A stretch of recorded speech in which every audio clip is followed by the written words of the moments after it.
doomu Afrika mbër la kaamil yàgg dina daani ci géew kenn du ko jam naani nena la sama gaaña ana sutura bi fi ñoom maam bàyyi woon ànd xeex coronavirus.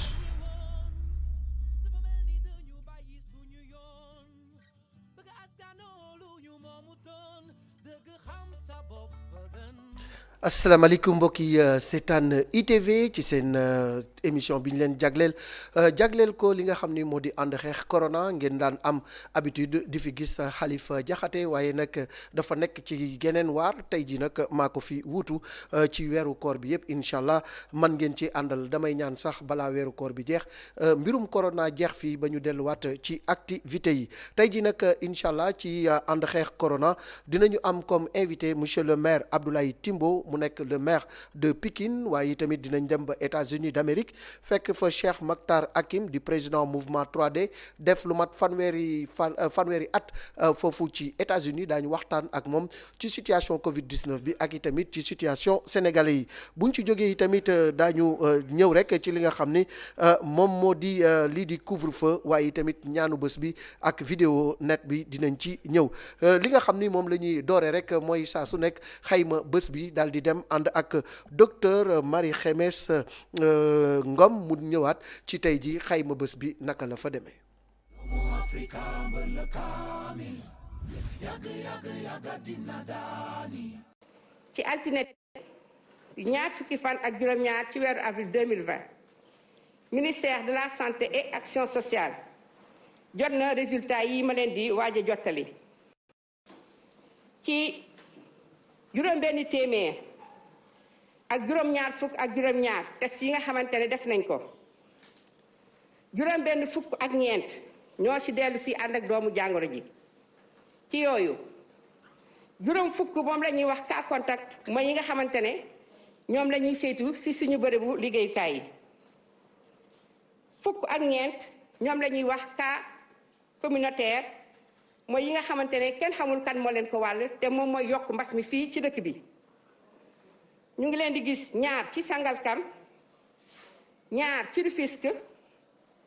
benn ci Grand Médine juróom benn ci Touba benn ci Thiès benn ci Sédhiou ak benn ci Mbacké moom la yàlla moom démb am nañ benn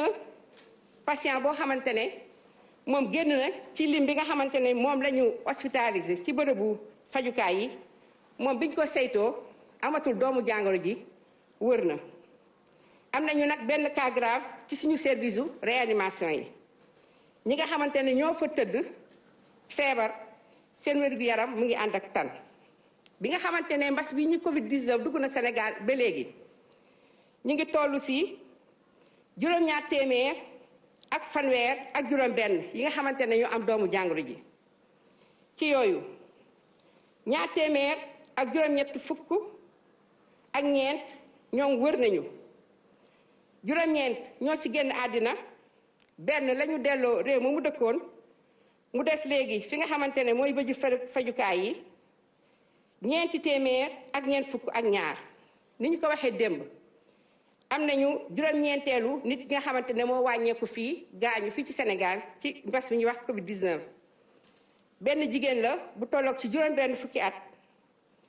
mu ngi gaañu bi nga xamante ne ñu ngi koy transféré ci fi nga xamante ne moom la ñuy fajee mbas mi di Covid-19 fee ci Touba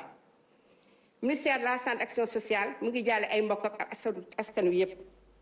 jërëjëf kon nag gis ngeen rek lii di xayma bés bi mu nekk lu nga xamante ni nii nag jar na jàngat jar na yi tamit bàyyi xel ndaxte 677 tests la ñu def 64 moo ci ñëw positif 50 cas contact waaye li ci gën a doy waar moo di fukki cas ak ñeent yu nga xam ne ay cas communautaire la ñu ci wàllu ñi ci ñàkk seen bakkan toll nañ ci juróom-ñeent loolu nag tax na ba tey ñi ngi toll ci 284 ñu nga xamante ni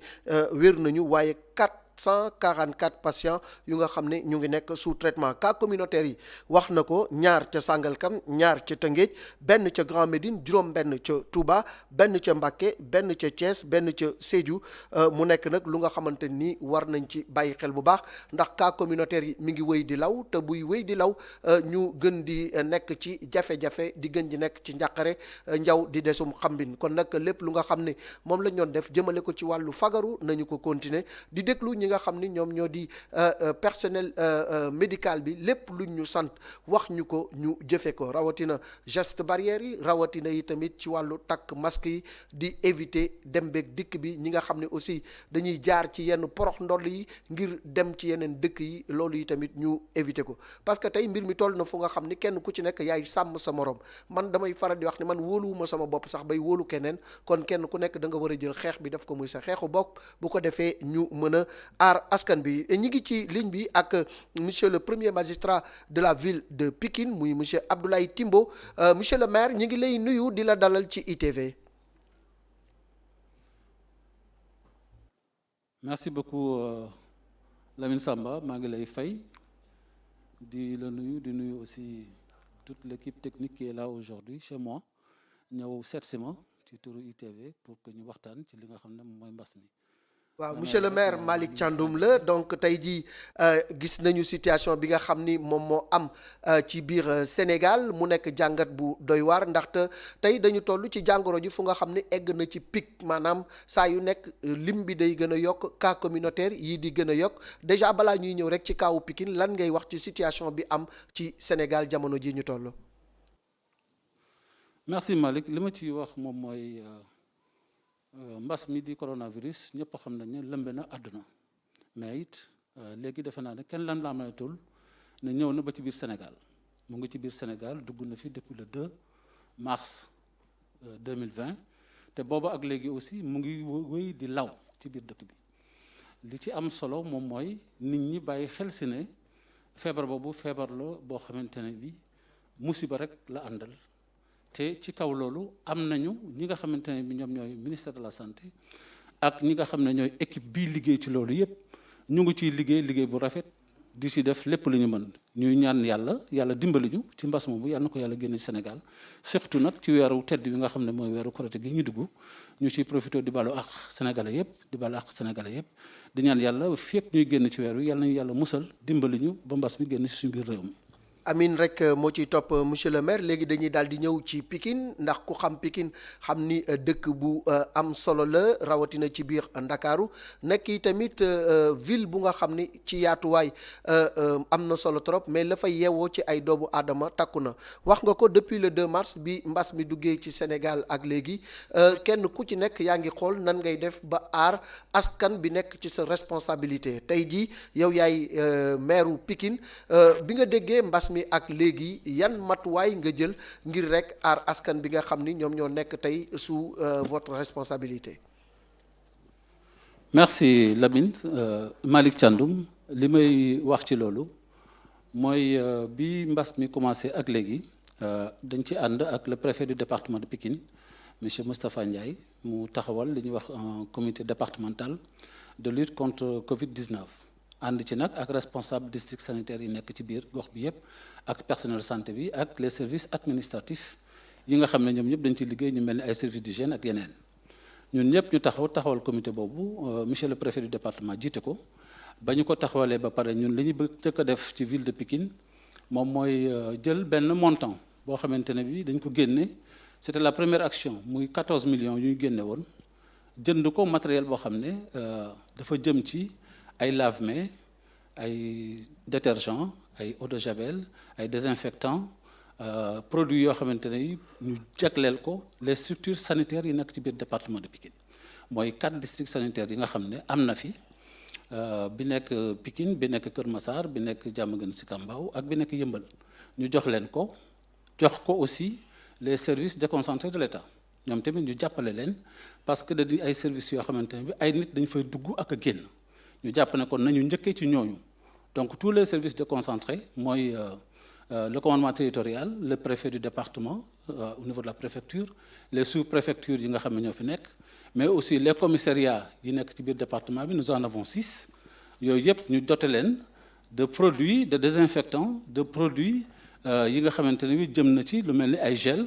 ay eau de javel ay antiseptique ak ay produits yi nga xamante ne ni dañ ko jël muy pour permettre leen ñuy pomper la nga xam ne moom mooy seeni structure yi ñu nekk di fa liggéey donc ñu dote leen mooy ces structures sanitaires et ces services déconcentrés de l'État loolu mooy première action bi nga xam ne def nañu ko boole ci aussi les services de la ville de Pikine l'hôtel de ville de Pikine fi nga xam ne fa lañ nekk ñu jàpp ne ñooñu nga xam ne dañuy recevoir donc personnel ay nit dañu fay ñëw ay usagers di dugg di génn nañ leen doter d'abord accompagner leen ci loolu moom mooy première action bi ñu njëkk a def bi ñu ci génnee ñu ñëw dans une seconde phase dem ci beneen deuxième action boo xamante ne moo xaw a ëpp solo parce que boobu action dafa fekk surtout ñu dugg ci la nga xamante ne moom mooy confinement semi confinement bi am semi confinement bi mu amee nit ñi war a mën a toog seen kër ñu ne ñu nit nañu xool naka la ñu war a mën a def pour jàppale nit ñi ñu gën a mën a toog seen kër waaye buñ ci fàtte aussi ne li am solo mooy xeex mbas mi xeex coronavirus kon dañ koy boole ak ay produits alimentaires lu mel ni ceeb lu mel ni suukar lu mel ni diwlin jël ko jéem ko jàppale askanu Pikine ci li nga xam ne budget de la ville de Pikine permettre nañu ko mais waruñu yem ci loolu parce que mbas mi moom moo ëpp solo sax dund googu nga xam ne ñu ngi koy doxee xeex mbas mi moom moo ci ëpp solo ñu jëndaat ay produits ay désinfectants jëndaat eau de javel jëndaat saabu jëndaat des gels des produits de gel jëndaat aussi la nga xamante ne li moom mooy du matériel de désinfection jox ko le service d'hygiène de la ville de Pikine utal leen aussi ay pulvérisateurs yoo xam ne dañ leen ko jox pour que ñu mën a pulvériser ville bi yëpp et d'ailleurs ils l'ont déjà fait grand rassemblement yi nga xamante ne yëpp am na yu mel ne yenn marché yu mag yëpp ñoom waa service d'hygiène pulvériser nañ ko pulvériser nañu sax le Pack Lambaye le marché central au poisson et cetera donc ñooñu ñëpp ñu ne kon nañu jéem a jëm ci deuxième phase bi jàppalewaat nit ñi ci xeex mbas mi waaye aussi jàppale leen ci ñu mën a am nu ñu mën a toogee seen biir kër moo taxoon ñu génnewaat un montant assez substantiel boo xamante ne bi war na toll ci globalement bu weesoo 14 millions yi beneen montant boo xam ne lépp bu ñu ko xaymaa dina nekk 262 millions yoo xam ne jënd nañ ci ceeb jënd ci diwlin jënd ci suukar mais aussi jënd ci produits yooyu ma la wax noonu jël ko jox ko cette fois-ci nag les maires des 16 communes yi nga xam ne ñoo nekk ci département de Pikine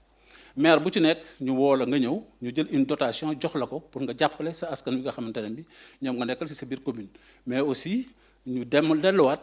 jëm ci ñi nga xamante ne bi y a des organisations faîtières qui sont dans le département de Pikine am na si l'association des imams du département de Pikine ñu jàppale leen ci l'association des délégués de quartier du département de Pikine muy structure boo xam ne dafa organiser à l'échelle du département ñu jàppale leen si le mouvement sportif aussi du département de Pikine ñu mel ni l'ODCAV de Pikine avec à sa tête monsieur Amadou Sy ñu jàppale leen si jàppale si le conseil départemental de la jeunesse jàppale si les grandes familles religieuses yi nekk ci biir département de Pikine moo xam muy kër Chérif Mohamed El Habib moo xam muy kër Serigne Touba moo xam aussi muy la famille Layène qui est à Malika mais aussi les 7 paroisses qui sont dans le département de Pikine parce que aussi suñu mbokk yi nga xamante ne bi ñoom ñooy les chrétiens daanañ leen jàppale at mu nekk bu ñu daal jublu ci Pâques waaye lii taxoon na ren ji mënuñu woon jàppale parce que pour ñu jàppale mënuñu leen dajale te dañ daa ñëw inscrire ñu am lu ñu leen jàppale puisque nag mënatuñu leen woo pour que ñu ñëw di daje ñu nañ ko jaarale ci paroisses yi donc les 7 paroisses yëpp aussi ñu jàppale leen ci ceeb diwlin suukar jox leen aussi des produits yi nga xamante mooy yi ma wax sànq des détergents pour que ci biir paroisse aussi ñu mën ko fa teg ñu jëndaale aussi en même temps des lavoirs yoo xamante ne dañ ko teg ci marché yi teg ko marché central au poisson jote leen ci joxe ko au niveau du Pack Lambaye joxe ko aussi au niveau des communes yooyu ma la wax noonu maire yi ku nekk ñu jox la pour que sa buntu maire yi nga am loo fa teg bu nit ñi bu balaa ñoo dugg ñu mën a raxasu ba set mën a utiliser aussi le gel jox ko aussi les paroisses jox ko la grande mosquée de Pikine jote leen aussi en riz en sucre et puis en huile mais may leen aussi lavoir yooyu pour que ñu teg ko fa bu ko defee képp kuy ñëw balaa ngaa dugg ci grande mosquée bi aussi nga mën voilà raxasu ak yooyu fépp foo xam ne daal jàpp nañ ne concentration humaine mën na fa am ay nit ay dajaloog mbooloo mën na fa am jëm nañu wax ba yóbbu ba ñu sax les cimetières de Pikine les cimetières de Thiaroye ñoom tamit ñoo am loo xamante ne jox nañ leen ko en termes de dotation pour les appuyer pour les accompagner aussi ci xeex bi nga xamante ne mooy xeex su bopp mi loolu mooy deuxième action bi nga xamante ne bi def nañu ko bàyyiwuñu aussi les services déconcentrés ñi nga xamante ne mooy le tribunal de Pikine jox nañ leen loo xamante ne dinañ ko fa teg pour nit ñi bu ñuy dugg tribunal di génn ñoo am aussi loo xam ne mën nañ ci raxasu mën nañ ci aussi utiliser les produits de gel en tout cas fépp daal foo xam ne fexe nañu ba teg fa un dispositif boo xamante ne dina permettre nit ñi bu ñu ñëwee ñu mun ci raxas seen loxo mun a utiliser le gel qui est là-bas on a ratissé large donc vraiment bàyyiwuñu benn structure faîtière bu nekk fii bàyyiwuñu aussi benn service déconcentré boo xam ne mu nekk ci biir département de Pikine loolu moom moo doon deuxième action bi nga xamante ne bi aussi def nañ ko muy une action de beaucoup plus d'envergure que première action bi nga xamante ne bi njëkkoon nañ ko def jëmale ko ci les structures sanitaires et les services déconcentrés de l'État donc vraiment loolu moom moo li ñu mujj def barkaati démb la ñu mujj jox ña nga xam ne ñoo ci mujj mooy les acteurs yi nekk ci biir département de Pikine parce que Pikine nag ku ko xam-xam ne bëri na ñoo xam muy yëngatu ci culture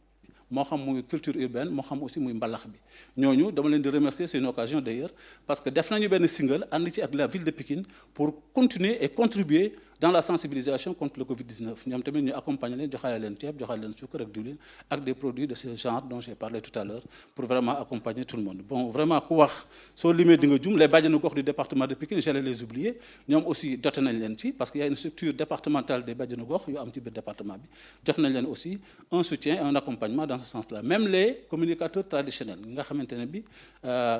Lamine Thiam Dago moom mooy seen président à l'échelle du département de Pikine ñu organiser wu ñoom tamit jox nañ leen aussi une contribution jàppale leen ci loolu les imams on les oublie pas donc les daara j'allais oublier les daara du département de Pikine woon nañ leen parce que am na ay organisation ñoom tamit ñu jàppale leen ci loolu pour que daara yi aussi vraiment ñu teg fa benn dispositif sanitaire jox leen saabu bu bëri jox leen aussi des lavoirs pour que xale yi ñu mun leen a toppatoo pour ci cet gi mais aussi jël suukar ak ceeb ak diwlin aussi jox leen voilà en gros plus ou moins de manière plus ou moins ramassée c'est vrai que la liste elle est assez exhaustive mais ñooñu ñëpp daal fexe nañu ba indi contribution de la ville de Pikine pour accompagner mais weesu aussi li nga xam ne mooy li ma njëkk a wax jaarale ko ci maire commune yi mooy fukki maire rek juróom-benn ku nekk aussi ñu jox la une dotation. alors monsieur le maire wax nga ko ci wàllu ndimbal moom macha allah li ngeen ci def am na solo première action 14 millions deuxième action bi dem na ba egg ci 262 millions loolu yëpp jëm ci wàllu ndimbal moo xam ci maanaam matériel bi nga xam ne nit ñi dinañ ko ajowoo ci wàllu setal ak lu ni mel waaye tamit jàppale askan bi ci wàllu dund loolu yëpp baax na waaye tamit ngir aar askan bi am na say naatango maire yu nga xam ni dañu jël ay dogal ay marché wala boog ay barab yu nga xam ne rassemblement daf fay am ndax ci wàllu woowu tamit au niveau de la ville de Pikine am na ay mesures yu nga xam ne jël ngeen ko pour conserver askan bi ak aar leen ci wàllu li nga xam ne moo di mbas mi lee Lamine loolu da may permettre d'ailleurs ci wax ci jëm ci loolu ma féliciter et remercier aussi le préfet du département de Pikine monsieur Moustapha Ndiaye barkaati démb ñun ñoo àndoon ak le ministre Abdou Karim Fofana ainsi que le ministre Alioune Ndoye ñëwoon ànd biir marché central au poisson d'ailleurs pour une dernière action qu'on devait faire en fin de semaine xool marché central au poisson ci ban état la nekk ak aussi l'état de propriété et le dispositif qui est en place nous félicitons et remercions d'ailleurs le directeur du marché central au poisson pour li nga xam ne mu nga fay joog a def mais ci marché yi dafa am lu bëri loo xamante ne préfet du département de Pikine ànd ci avec les services de sécurité liggéey nañ ko ci artères yu mag yi nga xam ne yépp dafa amoon yenn jaayukaay yi nga xamante ne c'était pas nécessairement organisé fexe nañu ba désencombrement bi jaar na fa le marché syndicat qui était un marché franchement dans un état bu xaw a doy waar on est passé il y a eu le désencombrement qui a été effectué aussi au niveau du marché central le marché de Thiaroye qui est un très grand marché tëj nañ ko fi jéem a fexe ba waa service d'hygiène aussi ñoom mun fa dugg désinfecté ko yenn place yi nga xamante ne c'est des étals à même le sol te doon dajale neen ñu bëri ñu fexe ba loolu yëpp ñu génn ko fa balaa loolu le préfet du département a fait une très grande action au niveau de Kër Massar parce que Kër Massar commencé woon nañu jaaxal à un certain moment parce que mbas mi dafa duggoon am nu mu fa duggoo woon ak doole mais vraiment grâce au service de sécurité avec la diligence et la coordination du préfet du département de Pikine fexe nañu ba rond-point ba gënoon mag ci Kër Massar nga xam ne concentration humaine bu doy waar bu jéggi dayo sax moo fa doon am fexe na ba dem fa ñooñu ñëpp mu dindi leen fa fexe ba nga xamante ne actuellement Kër Massar soo fa rombee tu ne vois personne dans ces grandes artères là donc yooyu yëpp nga xamante ne ay concentration humaine lay am ci yenn bërëb yi fexe na ba liggéey ci ak service de sécurité ju jële leen fa donc vraiment sur le désencombrement on a fait un très grand travail aussi bien au niveau de Thiaroye au niveau du marché central au poisson aussi il y a des dispositions qui sont prises au niveau du Pàcc Lambaye il y a des dispositions qui sont prises à l'entrée de Pikine parce que entrée de Pikine bi ni mu meloon ñëpp gisoon nañu ko mais fexe nañu ba nga xamante ne bi aussi wàññi nañu dajaloo ba nga xamante daana fa am loolu lépp grâce aussi aux actions et du préfet et des services de sécurité du département de Pikine donc vraiment te loolu ba léegi muy continuer di ci nekk ba léegi le dispositif il continuera on va continuer toujours à travailler sur le désencombrement des grandes artères acteurs pour fexe daal fépp foo xam ne ay dajaloo dina fa war a mën a am ñu fexe ba mun ko wàññi ca maximum ba nga xam ne lu nécessaire donc moo fay des mais lépp loo xamante ni vraiment war nañ ko mën a jubbanti ñu jubbanti ko ci loolu moom dëgg-dëgg ñu ngi ciy liggéey bu rafet ànd ci le préfet du département. ku wax coronavirus wax également ci wàllu hygiène ak propreté ku wax hygiène ak propreté wax ramassage des ordures loolu xam nañ ni mairie Pikine mi ngi ci doon def lu am solo mais jamono ji aussi système bi war na gën a renforcer wu ndax ci wet googu yi tamit jël ngeen ci ay matuwaay ba barab yi nga xam ne daal dañ fa daan gis mbalit ak lu ni mel dootuñu ko fa gisati. waaw loolu xam nga en fait il faut dire que gestion des déchets ñëpp xam nañ ne actuellement du mairie yi ñoom ñoo koy gérer directement c'est l'unité de coordination et de gestion bi nga xam ne moom la ñuy wax UCG nekk au niveau du ministère de l'hygiène publique ñoom ñoo ko yore mais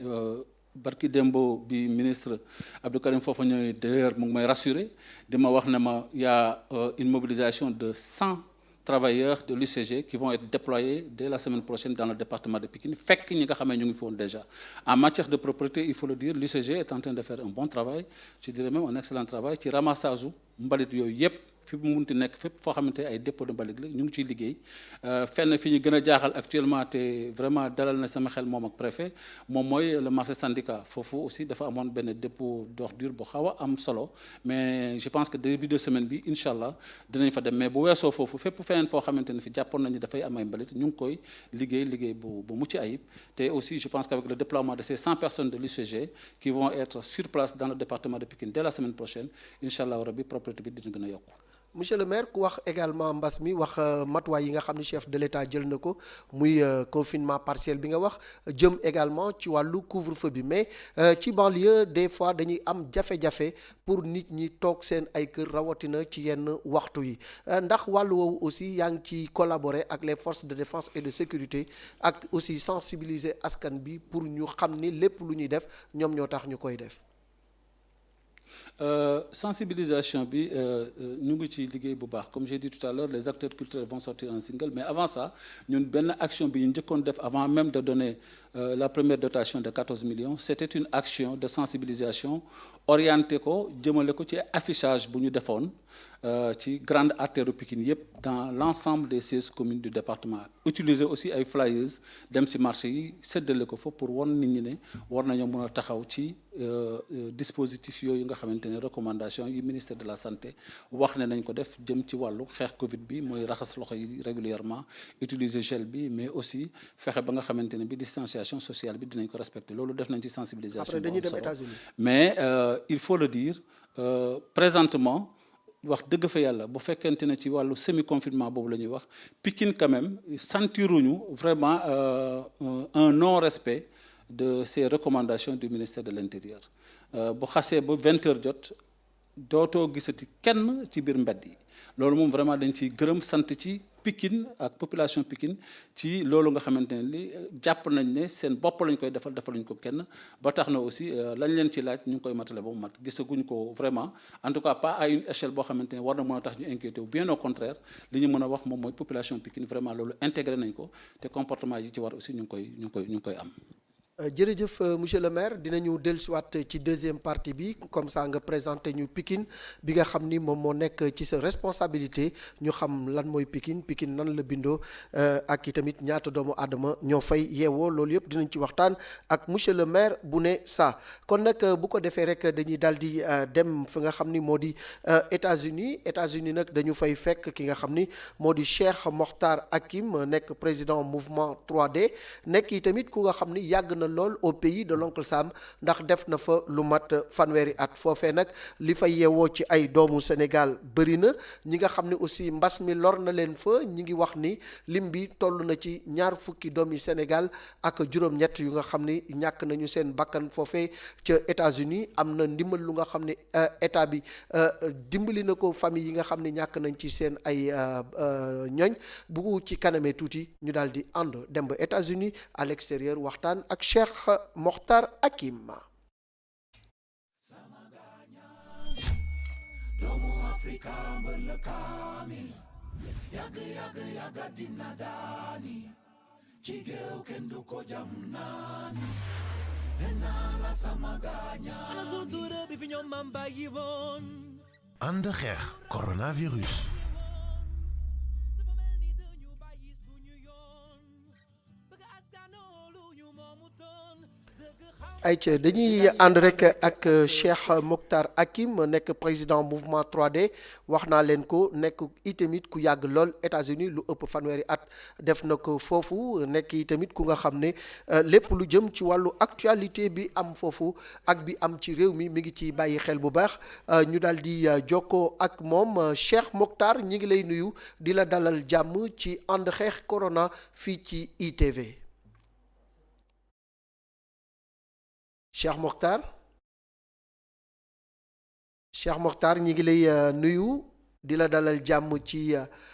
ITV ci ànd xeex corona pour rek waxtaan ak yow ci situation corona bi foofu ci États-Unis ndaxte li nga xam ni moo fa amee jàngoro bi lim bi takku na lool ñi nga xam ne aussi ñoo ci ñàkk seen bakkan daanaka bëri na ñi nga xam ne ñoo ci ñàkk seen bakkan itamit doomi Sénégal yi wax nañu ni ñoom tamit bëri nañ ci ñi ngi wax ni sax lim bi toll na ci ñaar fukk ak juróom-ñetti doomi Sénégal yu nga xam ne faatu nañu ci wàllu coronavirus bi waaye tamit famille victime yi ñi état bu Sénégal bàyyiwu leen benn yoon ndaxte bépp famille bu nga xam ni rek endeuillé nga jox nañu la $2000 bu fekkee ni da nga ci ñàkk kenn bu fekkee ni tamit ñi nga xam ni ñoom ñoo fa nekk en transit te feebar bi fekk leen fa mënatunoo génn $300 kenn ku ci nekk yi tamit nee nañu état bi jébbal na leen ko ñeneen ñi nga xam ne aussi ay nit la ñu ciy feebar ñoom $500 la leen état bi jagleel loolu yëpp dinañ ci waxtaan ak Cheikh Mokhtar Hakim président mouvement 3D nekk foofu ca États-Unis ni ma leen ko waxee yàgg na fa lool au pays de l'oncle Sam waaye tamit nit la ku nga xam ne ku ko xam ci ñi ko xam daal ku farlu la ku nangu liggéey la ku nangu daan dooleem la waaye tamit ci yoonu murit mu nekk ci ku nga xam ne ku am solo la ndaxte sëñ Abdou Hakim moom mooy sëriñam ba tax na ñu koy dàkkantele Cheikh Mokhtar Hakim Cheikh Mokhtar ñi ngi lay nuyu di la dalal jàmm ci ITV pour nga waxtaan ak askanu Sénégal ci situation Covid-19 foofu ci États-Unis. asalaamaaleykum Malick yaa ngi may dégg. dégg bu baax Cheikh bi ñi ngi lay nuyu di la ziar di la bàyyi nga waxtaan ak askan bi ci situation Covid bi foofu ci États-Unis. waaw asalaamaaleykum wa rahmatullah Malick Thiandoum maa ngi lay fay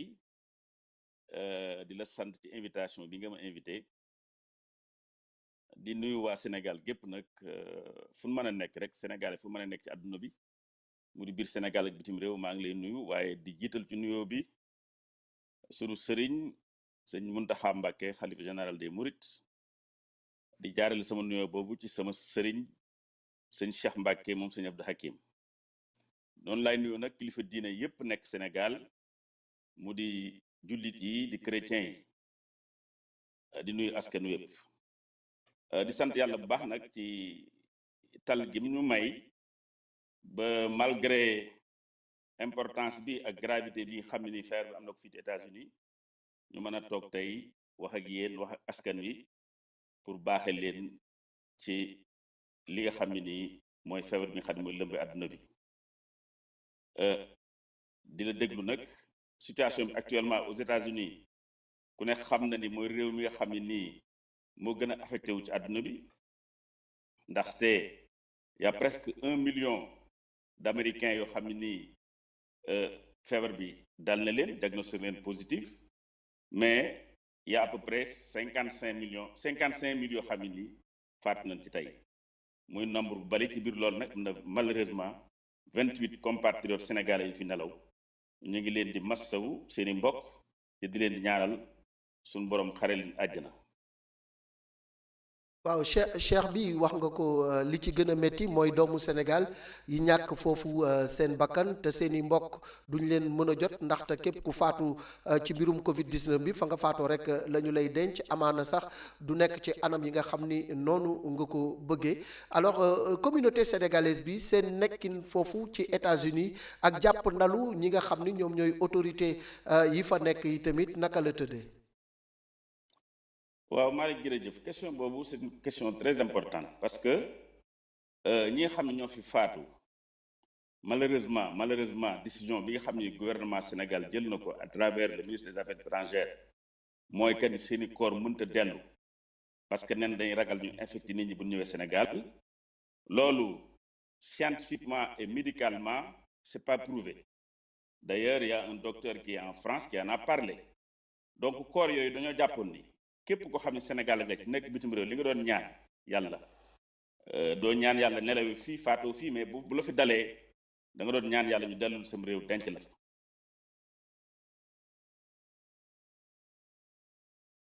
dafa mel ni que jokko bi dafa am tuuti jafe-jafe bu ñu mënee retrouver rek Cheikh Mokhtar Hakim ndaxte li mu doon wax am na solo lool Cheikh Mokhtar ñu continuer rek ndax dafa amoon tuuti dog-dog mais li nga doon wax am na solo trop. voilà je m'excuse voilà loolu am solo la ci ñun immigré yi mu di ñu nekk Amérique mu di ñu nekk Europe mu di ñu nekk partout dans le monde ñu ngi ñaawlu décision boobu nga xam ne nii gouvernement bi jël na ko. ginnaaw bi ñu rafetloo ni nga xam ni président de la république tàmbalee na ko woote Sénégalais ñëpp wuy si ko ci xalaatam boo xam ne ñëpp ànd muy opposition bi muy société civile bi muy Sénégal yi yëpp ci élan boobu de solidarité pour ñu xeex feebar mais ginnaaw loolu daal dañoo gis nag ay décisions yu doy waar bokk na ci loolu ñun immigré yi le fait que ku fi faat doo mën a dellu alors que loolu amul benn lu ko justifié scientifiquement amul lu ko justifié médicalement corps yi ni ñu koy defaree fii suñ faatoo dana ko protéger de sorte que du mën a infecter kenn parce que cercueil bi ñu koy def c'est hermétiquement fermé et puis li ci war lépp dana ko def avant ñu ko dugal cercueil bi donc mënut a infecter kenn loolu daal ni ngi ñaan président de la République li ma koy wax rek mooy mu am yërmande ci ñëpp ñu mu jiite ndax loolu yàlla ma ko sant waaye rawatina ñun ñi nga xam ne ñu ngi nekk bitim réew am fi ay néew suñ sañoon ñooñu ñu indi leen Sénégal loolu daal bëgg nañ mu dellu si décision parce que américains yi bañu ñu ñëw Sénégal ñoo bañ affaire boobu am. waaw jërëjëf mais mbir la mu nga xamante ni aussi décision la bu law ci àdduna bi yépp ndaxte xëy na Sénégal ndax am nañu matuwaay ak jumtuwaay yi war ngir nit ki bu ñu koy denc mu mën a bañ a wàll ñi nga xam ni moom la fiy fekk loolu yi tamit ba ñu tëjee frontières yeeg léegi cas importé yi amatul waaye nag jël néew bu nga xam ni ci coronavirus la gaañu indi ko ci réew mi risque yi tamit est-ce que magul mag gu nga xam ne rek état bi décision bi mu jël naam metti na mais est-ce que du lu gën ci aar askan bi. Malick wax naa la loolu scientifique yi wax nañ ni amul benn risque encore une fois ca yeneen pays yu bari ñu ngi koy def ñu ngi yóbbu seen néew yi lu mel ni Turquie réew jullit yu bari yi boo demee Europe Turquie ñu ngi yóbbu seen néew yi donc loolu amul benn scientifiquement c'est pas prouvé. donc nañu jox raison lu ko waral parce que ñun ñu nekk bitim réew daal maase nañ ni loolu convaincre ñu décision boobu président bi jëlee. alors je crois que bu ñu ci wax xalaatee mën cee dellusi daal mooy li gën. waaw ñu wax aussi ci ñi nga xam ni rek dañu fa ñëwoon maanaam liggéey indi woon leen fa wala boog mission indi woon leen fa ñu nekkoon fa de transit mbir mi fekk leen fa ak tëj gi ñu tëj frontières yi ñu tàggatémbe foofu wax nañ ni état bi am na lu mu leen jàppale mais est-ce que loolu yi tamit doy na pour rek seen séjour foofu mën a mucc ayib. jëm ci li état bi jàppale Sénégal yi nekk bitim réew Malick damay commencer par 12,5 milliards xam ne moom la annoncé woon doon rafet loolu bu baax a baax le fait que mu xalaat ñu parce que ñun on représente beaucoup ci économie Sénégal bu dara sax socialement culturellement mais économiquement les immigrés représentent beaucoup loolu ñëpp xam nañ ko économistes yi xam nañ ko yàgg nañ ko prouver donc su li amee ñu xalaat ñu war ñoo jàppale dañ koy rafetlu mais dama waxoon ni xaalis boobu nga xam ni état bi war na ko yónnee bu fekkoon laaj nañ immigré yi dañ ko doxalee neneen parce que su ñëwee fii somme bi da du am signification boo xam ni dana mën a permettre mu jariñ dara parce que ñi nga xam ni dana nekk en transit $500 lañ am $500 qu'est-ce que ça représente aux États-Unis ñi néew yi fi faatoo $2,000 lañ leen jox $2,000 kees bi day boo ko jëndee mu jeex waxuma laa nag da ngay jënd fii da ngay jënd bàmmeel xaalis bari nga ko jënd ay $6,000 donc $2,000 ça représente pas grand-chose. beneen bi moo di ñi nga xam ne nii aussi dañoo feebar ñu ne da leen di jox aussi $300 loolu aussi néew na trop pour jàppale nit ñi li ma xalaatoon moo di waxat naa ko bu yàgg ci live yi may def ci Facebook bi que président bi ñun li ñu doon gënaloon ci sama xalaatu bopp moo di xaalis boobu mu jël ko def ko loo xam ne nii day delluwaat Sénégal comme ñun suñ xel mépp mi ngi foofu ci lépp lu ñu yéene mooy suñ réew développé comme réew yu développé yi ñu nekk dañoo jàppoon ni bu waxtaan ak ñun danañ ko wax neneen nu mu ko mën a def xaalis boobu parce que xaalis boobu tey mën na ci def ñaari hôpitaux yu mag yu bien équipé yoo xam ne 12 milliards 500 millions yu dana mën a jariñ Sénégalais yi te bu ñëwee fii duñu amal benn njariñ loolu laa ko doon proposé mais c'est dommage que mu doxale ko nii kon daal li may wax daal moo di dëgg la dimbali na Sénégalais yi ñu ngi sant yàlla waaye ndimbal boobu gëmoo mu am njariñ bu bari fii. alors bu ñu ñëwee également ci wàllu sénégalais yi nekk foofu ku xam coronavirus ak conséquences yi mu am ci seen wàllu liggéey xam ni ñu ci bëri fi mu nekk nii lompañ nañu tey bu ñu la doon wax nga tënkal ñu situation sénégalais yi nekk foofu ci États-Unis benn ci yow ak ñeneen ñi nga xamante ni jege nañ la ci communauté sénégalaise bi naka la ñuy dundee moment yu metti yi la. Voilà, c'est une très bonne question, Malik. Moment yi certes métti na parce que ñun ñëpp on est en confinement en général. C'est-à-dire ça fait plus d'un mois nous ne travaillons pas liggéeyuñu donc ñu ngi toog suñu kër yi di moytu comme ñëpp bon dëgg la mais gouvernement américain nag am na benn aide boo xam ne mi ngi ko jox famille yi par exemple dana jox par parent et $500 par personne muy loo xam ni wax dëgg yàlla mi ngi ñuy jàppale. Bon comme ñun suñu société ak seen société yi bokkul aussi on est beaucoup plus organisé dana am ay saving yoo xam ne situation yi dana mën a dimbali wax dëgg yàlla. ba li ma ci gis lu positif nag nga xam ni fokk ma wax ko moo di ñun ñi nga xam ni ñi ngi fii mbir mi daal dañoo gën a may jot pour ñu mën a dëkk vivre ak suñu famille parce que Amérique bi ñuy dundee dafa métti dañuy liggéey yu bëri parce que fii les Américains disent time is money so tu as tendance à travailler parce que c'est la société qui est comme ça mais li permettre nañu ñu gën a jaxasoog suñuy famille gën a toog suñuy doom xale yi jàngeetuñu ñu ngi partagé ak ñoom wax dëgg yàlla beneen côté bi aussi moo di communion bi ñu am grâce aux réseaux sociaux yi nga xam ñu ngi koy am ak Sénégalais yi ñu nekk Sénégal bitim réew di waxtaan ci diine pour donner l'exemple par exemple ça fait plus d'une semaine chaque jour maa ngi wàccelu benn kaamil alxuraan di ko ñaanal suñu sang su baax si mais di ko ñaanal Sénégal jàmm am fa di ñaanal suñu borom jële fi feebar bi loolu toog bi ñu toog ci kër gi permettre nañ ko chaque jour dañ wàcc benn kaamil boo xam dañ koy partagé ñu koy def continent yi nag ñi ngi Brésil Sénégal yi nekk comme yàlla dogal na dama bokk ci daayira yi am na ay connexion yoo xam ni dañu permettre loolu donc je pense que loolu positif la feebar bi dëgg la métti na waaye delloo nañ ci yàlla te damaa jàpp ni suñu borom loolu la bëgg ci feebar bi moo tax mu indi ko. alors kàddu gu mujj rek Cheikh Mokhtar Hakim mbokk yi ngeen bàyyi ci réew mi seen ndimbal daan jóge foofu di ñëw ñu ci bari liggéeyatunu mënatuñoo dimbali njaboot gi tamit nekk ci njàqare ndax feebar bi ni muy lawee ak li ciy faatu ci ay doomu aadama lan nga leen mun a badayal pour dalal seen xel. dëgg la loolu tim lu métti la parce que wax dëgg yàlla ku ne xam na ni Sénégalais bi nekk bitim réew mooy jàppale njaboot gi d'abord fële ci réew ma loolu moom lu am la effectivement donc situation bu métti la mais nan dalal seen xel xam ni nattu la rek bu yàlla teg li may wax rek nattu bu yàlla teg suñu borom rek lu mu indi rek lu métti lim naan wa innamal usri yusran innamal usri yusran jafe-jafe boo gis njàppandal moo cee tegu kon nan dalal suñu xel dellu ci suñu diine mu diine chrétien diine islam ndax ñun suñuy valeur dañu am valeur yooyu nañ ci dellu gën a delluwaat ci solidarité te yàlla xam na ni actuellement bien que ñu ngi ci difficulté ñu ngi dimbali waa Sénégal ba léegi ñu ngi leen di jàppale ci yu bari yenn ñi nag jërta wax waaye ñoom xam na ñu ngi leen di jàppale ñu ngi leen di xalaat ñu ngi woon actuellement ñu ngi organisé wu aussi di xool ñu leen di jàppale loolu daal laaj mën a doon ñu dalal seen xel bu baax xam ne incha allah léegi suñu borom dina ko jeexal mais surtout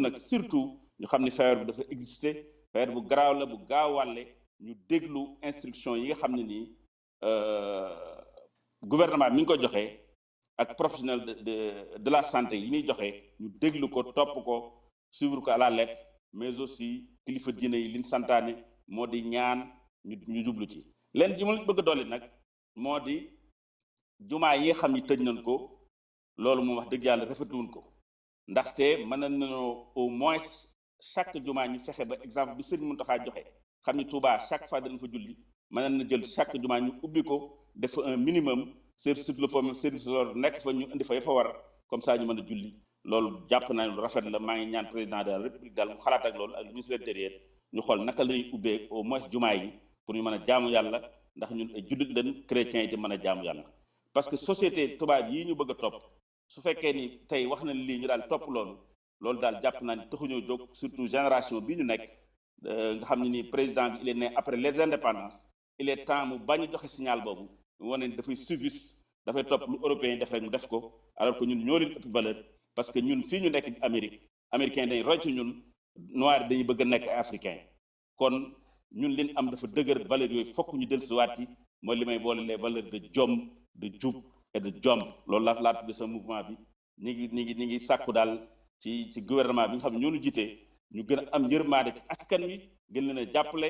xam ne situation yi bokku li ñu mën appliquer Europe wala États-Unis mu dox mënuñu ko appliquer Sénégal parce que conditions yi bokku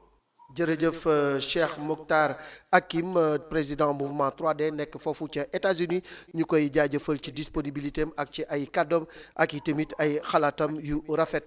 buñ ci jógee dañuy delluwaat rek ànd ak monsieur le maire Abdoulaye Timbo monsieur le maire ñu fekkiwaat ko foofu nga xam ni fa la dëkk muy Thiaroye pour dellusiwaat ci Pikine monsieur le maire ñu ngi dellusiwaat rek ci Pikine wax naa ko Pikine yaatu na Pikine sur le plan géographique am na lu mu représenté sur le plan démographique également dëkk la bu nga xamante ni bu am solo la fa nekk ci ay doomu aadama di fa yeewoo tubarkalla macha allah bari nañu ressources yi nga xam ni moo am ci biir Pikine yi tamit macha allah ci wàllu qualité des ressources humaines looy wut tamit boo ñëwee Pikine mën nga ko fa fekk tey jii bu ñu la ni woon nga présenté ñu commune de Pikine bi nga xam ni moo nekk ci sa responsabilité nan nga ñu koy faram-fàcceele. Merci Malick Thiandoum Pikine su ma ko doon présenté li may wax d'abord moom mooy c'est la plus grande ville du Sénégal en termes de population parce que au dernier recensement bi nga xamante ne bi def nañ ko en 2013 Pikine est devant Dakar en termes de population de manière officielle te xam nga suñu ne de manière officielle ça veut dire que am na ñu bëri ñoo xam ne sax peut-être qu'ils ne sont pas pris en compte dans ce recensement-là, mais on tourne autour de 1 200 000 habitants dans le département de Pikine. Pikine, li ma ci mën a wax dolliwaat ko ci mooy c'est une ville qui est composée de 16 communes donc fukki communes ak juróom-benn ñoom ñoo nekk Pikine mu ngi commencé Dalifort jeexee ji Kër Massar donc en passant par les 3 arrondissements mooy arrondissement Dagoudane nga xam ne 7 communes ñoo fa nekk arrondissement Thiaroye nga xam ne y a 5 communes et l'arrondissement des Niayes composé de 4 communes benn exemple bu ndaw rek bi ma mën a wax boo pour wane ampleur Pikine ni mu toll mooy la commune de Kër Massar la commune de Kër Massar c'est une commune qui fait plus de 500 000 habitants et c'est pourtant une commune boo xam ne 25 kilomètres carrés la donc boobu benn commune la ci fukki commune yeeg juróom-benn pour wane commune ni mu toll le département de Pikine yaatuwaayam ak population nañu toll donc c'est la première ville du Sénégal et c'est la première ville de banlieue aussi du Sénégal c'est une ville aussi su may continuer présentation je dirais que Pikine c'est une ville aussi ancestrale parce que bu ñu jëlee des villages comme le village de Thiaroye-sur-Mer le village de Yeumbeul le village de Malika c'est des villages qui sont là depuis des centenaires du sax ay quelques dizaines d'années c'est des centenaires bi nga xamante ne bi yooyu village nekk nañ fi ak léegi donc muy donc une ville boo xamante ne bi c'est une ville qui s'est agrandie du fait de l'exode de l'intérieur du pays nit ñi bu ñu daa ñëw ut si Ndakaaru di ut si liggéey bu ñu ñëwee mënuñoo yegg bi Ndakaaru dañuy yem Pikine donc moom moo tax finalement ñi doon jóge ci biir ñëpp te doon ñëw di daan si seen doole di wut si loo xamante ne mën nañ ko delloo ci seen i dëkk à l'intérieur du pays bu ñu ñëwaan suñu mënta yegg biir Ndakaaru Pikine la ñuy yem donc loolu noonu la Pikine nekkee ba mujj nekk ville bi nga xamante ne mooy ville bi mu doon tey jii muy la première banlieue du Sénégal mais la ville aussi la plus peuplée du Sénégal si ma ciy wax en termes d'économie su may wax activité économique yi nga xam ne ñoo nekk ci biir Pikine je parlerai plutôt de au-delà de la pêche parce que pêche bi am na fi nous avons des villages de pêcheurs yi nga xamante ne mooy Thiaroye-sur-Mer Mbao et cetera c'est des villages de pêcheurs ñooñu ñu ngi fi yàgg nañ fi te donc la partie de la pêche ñu ngi ciy contribuer bu baax a baax au niveau de l'économie maritime bi nga xamante ne bi mu ngi indi benn apport bu substantiel aussi dans l'économie de notre pays mais bu weesoo aspect pêche bi beneen bi nga xam ne moo ëpp solo ci Pikine et muy constituer l'activité la plus grande du département de Pikine c'est l'artisanat donc vraiment le secteur artisanal mooy secteur bi gën a rëy bi nga xam ne moom mooy engranger le maximum de personnes yi nga xam ne ñu ngi nekk biir Pikine di yëngatu di daan seen doole. Donc ce sont les artisans qui sont dans le département, on peut en citer les tailleurs qui sont dans le département, on peut citer les menuisiers qui sont dans le département, on peut citer les bijoutiers qui sont dans le département. En tout cas tout ce qui est artisanat, il faut dire qu'au Sénégal je ne pense pas qu'il y ait une ville boo xam ne am na autant d'artisans que ce que l'on constate au niveau du département de Pikine. Donc l'activité principale du département c'est une activité artisanale. À côté de cela, il y a maintenant le commerce aussi qui existe, qui est aussi un troisième aspect ci li nga xam ne nekk na activité buy am ci département bi ndaxte ville la boo xam ne mu ngi màgg mu ngi yaatu commerce bi aussi mu ngi commencé jël yenn dimension yoo xamante mu ngi gën a mag di indi aussi une contribution très substantielle ci vécu population yi ak ci nga xamante ne moom mooy ndimbal li nga xam ne am nañ ko. Il y a un quatrième aspect que je ne peux pas ne pas citer, c'est l'aspect culturel parce que aussi bu ñuy wax culture moo xam muy ci wàllu woy gi jëm ci mbalax bi nous avons de très grands artistes qui sont là qui sont dans le département de Pikine ñu xam leen lool mën nañ cee lim ku mel ni Pape Diouf mi nga xamante ne bi doomu Pikine la bëgg Pikine lool même Wally Seck wax dëgg fa yàlla Thione bi nga xam ne mooy papaam Pikine la fekk baax donc Wally aussi ñun dañuy jàpp ne doomu Pikine la te loolu moom ci loolu la jàpp ñun ñëpp aussi loolu la ñuy ànd ci moom xam ne suñu doom la doomu Pikine la mais bu dul ñooy ñaari artistes yu mag yooyu may lim aussi fa ndongolo ñëpp xam nañ ko ci biir Sénégal doomu Pikine la mais tey jii ñoom Yves Niang ñu ngi fi nekk ci biir département de Pikine ànd ceeg xale yu bëri yoo xam ne Sidi Diop ñoom ñëpp c'est des jeunes talents qui sont là, qui sont en train d'émerger et qui sont des fils de Pikine, qui sont en train de faire aussi leur place dans vraiment le Gotha de la musique au niveau du Sénégal. su ma waxee ci mbalax bi am na foo xam ne nag foofu la ñu ëppee doole sax ñun département de Pikine et je le disais souvent c'est la culture urbaine. su ma nee culture urbaine moom mooy le rap nous avons beaucoup de groupes de rap à Pikine je pense que amul benn département boo xam ne am na autant de groupes de rap que le département de Pikine donc ça veut dire qu'en fait la culture urbaine occupe une place très importante dans ce que les gens sont en train de faire en matière de musique urbaine à travers le Sénégal donc vraiment Pikine am ci benn place bu xaw a bu am solo trop et d'ailleurs je pense que c'est une occasion pour moi de remercier aussi Matador mi nga xamante ne bi tête de file la ci ñi nga xamante ne ñoom ñooy rapports Pikine yi mais aussi en place am sur le plan national connu et reconnu qui est en train de faire un excellent travail dans l'accompagnement des jeunes en matière de culture urbaine donc vraiment de manière ramassée su ma doon expliquer plus ou moins le département de Pikine ci yooyu aspect laa ko waroon mën a tënk pour présenter de manière très brève li nga xam ne moom mooy le département de Pikine qui est un département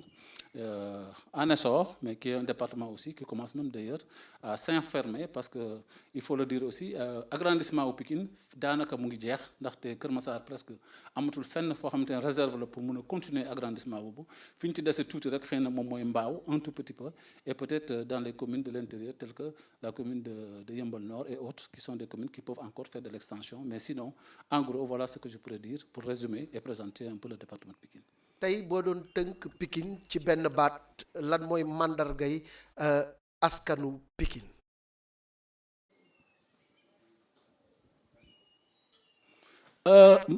mandargay askanu Pikine su ma koy wax leen dama koy wax ci peut-être ci ñetti valeur yoo xamante ne moom mooy suñu valeur ñun waa doomu Pikine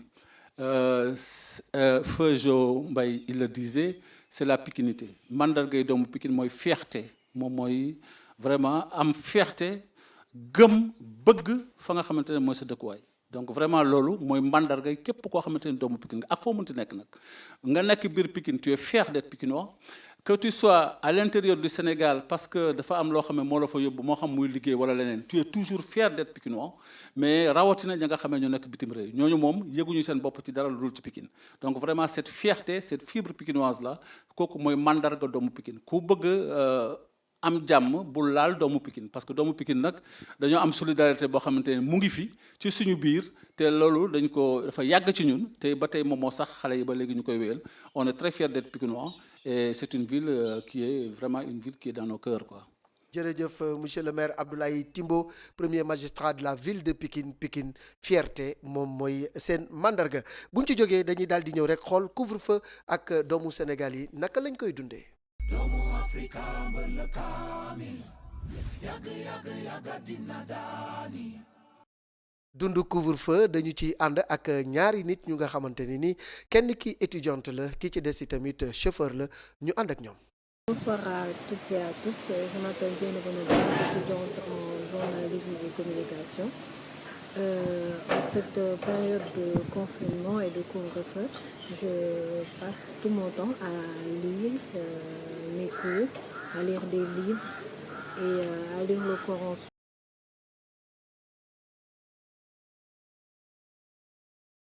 salaamaaleykum wa rahmatullah Thiandoum maa ngi lay nuyu di la ziyaar bu baax a baax waa di ñëw rek ci mbas mi nga xam ne moom moo lëmbe àddina bi di wax ne rek képp kuy chauffeur taxi ñu ngi lay wax ne la nga respecté li nga xamante ne moom la ministre bi yor lu jëm ci wàllu dem bi ak dikk bi digle ànd ko ak ministre de la santé muy fexe ba doo yëb lu ëpp ñaari client fexe it client boo yëb mu jël def ay matukaayam maanaam na takk masque yow muy chauffeur bi nga takk sa masque yor sa gel client boo yëpp nga defal sa bopp gel yooyu di ngay defal client yi gel loolu jàppalaa ne bokk na ci liy xeex mbas mi nag bépp Sénégalais bu mu mën a doon na jàpp ne moom moo war a jële mbas mi ci réew mi kon loolu chauffeur yi loolu laa leen di sensibiliser kenn ku ne ci ñoom rek xam ne moom moo war a jële feebar bi ci réew mi ñaareel bi mooy ñëw ci couvre-feu bi di wax ne képp ku mën a doon képp kuy Sénégalais tey da nga war a jàpp ne lépp loo war a dox balaa 19h30 da nga ko war a dox nga dem ñibbi sa kër même bu dul sax couvre-feu tey dafa jot nag kenn ku ne ci ñun boo amul loo xamante lu urgent la nga toog sa kër ndax jàpp nañ ne feebar bu loolu rek moo ko fi mën a jële kon ñu ngi leen di surtout xale yi suñu doom yi aussi ñu ngi leen di wax ñu xam ne alkaati yi seen ay frère lañu waaye dañ leen bëggal rek lu baax su ko defee na ñëpp respecté heure bi 8h bu fu mu jot kenn ku nekk dugg sa kër muñ ba subaati incha allah parce que nañu xam ne lii mbas la moo xam ne moo dugg ci réew mi moo waral loolu di am waaye bu du loolu li xew nii kenn du wax kenn ne ko demante di 8h wala 9h donc Sénégal yëpp ñooy bokk xeex bi pour mën a daan li nga xam ne moom la ñuy wax coronavirus donc ñoo ngi leen di sant di leen gërëm di ñaan yàlla jële fi feebar bi. ñaan yàlla jële fi feebar loolu moo ñuy dugal sax ci ñaanu bés bi ñu ànd ci ak abbé Alphonse Ndour ak imam Zakaria Cissé.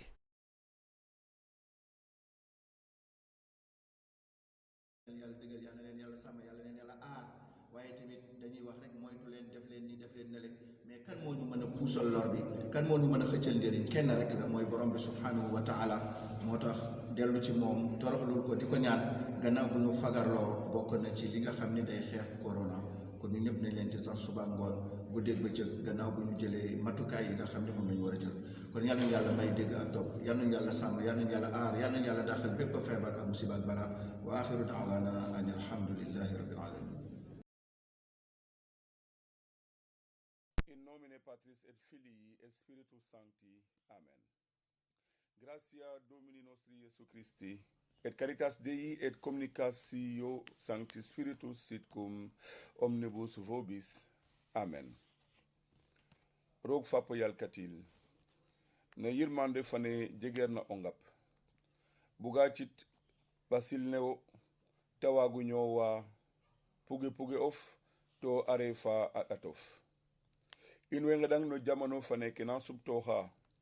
o ciin tawagu damo bota saɗik no katilof fo no paaxel ke buganona o goɗatiranda in fo jangaru faneke to ciya in i mbagu ñowano teɗanga fana no gonof no gon la fap fana fo ɓenga fo yifteɗula amen. jërëjëf yàlla na yàlla nangu ñaan ñu fàttali leen nag ci àdduna bi tey ji nombre de cas yi mi ngi toll ci 2 995 757 cas 207 022 décès 881 945 cas yu nga xamante ni wér nañu ci wàllu réalisation bi ñu ngi ci àndoon ak Abdoulaye Ndiaye ci wàllu son bi Modou Diouf doomu Xinin directeur technique Dami ñu koy sant di ko gërëm dañ leen di bàyyi ak vidéo bi nga xam ni moom lañ leen jagleel daal di tàggatoo di leen jox dig daje suba incha allah ci beneen numéro ànd xeex corona. ba heure boo génnee daa raxasoo saabu à eau de javel na nga raxasoo kay gis na lii gel la tudd fooy dem mën di dem dee ko yóbbaale di utiliser waaye yow tamit sooy génn del soo sa max balaa ñu lay jàpp man tamit heure may génn damay sos sama max. Mohamed temps yëpp liggéey ma ndax corona bi kay dafa doy waar wante ma ne yow ay doom nday lañ man jomm naa di lekk di la bàyyi xam nga génne ñaari junni ñu séddoo lii nag yow koy jëlare sama doomu nday la. waaw sama doom doole ñu jënd si gerte gi. mère kenn talu jënd gerte après la lii doole ñu si jënd ak ceeb kër gi lay jëm corona tis na dëkk bi. man maa leen gën a sama ceeb ak gerte ndax sama jom kese tax may jaay sama gerte gi. mère ba beneen jóg ñu dem. papa.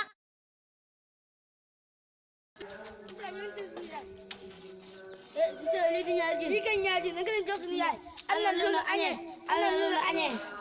ay fa leen jëlee ñaari junne yi. ñaari junne la fii nga foree. dox na ngeen dellu seen fekkoon. yaay ñetti fan yi tegoo cin.